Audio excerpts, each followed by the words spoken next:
still remember the bridge that used to be out here. We had a different driveway, but the state wanted to build a bigger bridge, or the county, because of course all the buses coming over to Frost Valley needed safety. But there was an older bridge there, and it was much more scenic going up the river up that way. They had to cut the whole mountain apart, cut the whole side off. Now it's all growing up with pine trees and things, so it doesn't look so bad. But it used to be much more wooded, and it was much more scenic right out here, and you felt like you weren't quite in such a thoroughfare. But now we have the major bridge here. We have a major bridge down there, and it's opened up that way somewhat. The river has, of course, since all this heavy rain we've had this year, more rain than I think we've ever had, we've got a lot of debris. Right now we have a great big tree that fell into the river. I know that the stream management program is talking about trying to get it out of there or cut it up. They're worried about it going into the bridge. But I don't remember ever having big trees come down the river before. And we used to have a wall out which protected us. I think it was there since the early 1900s, and that's all gone. We have no wall barrier between us and the river now. And of course the sediment.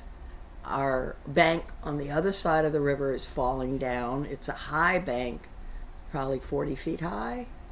The trees are all starting to fall. We're worried about them falling on our water line, so we've taken some of them down.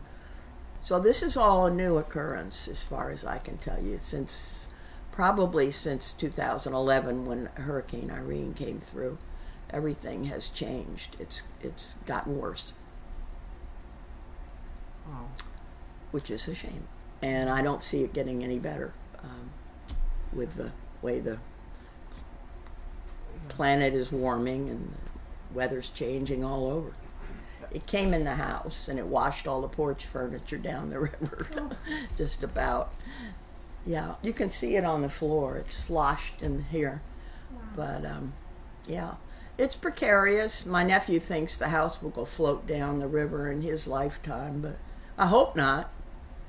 Well, but we get scared when there's high water. When we hear the high water, I always move my car over to my neighbor's higher property because I'm afraid the car will go down the river. So, of course, yeah, better to be prepared, Then my husband was here. He was in a wheelchair.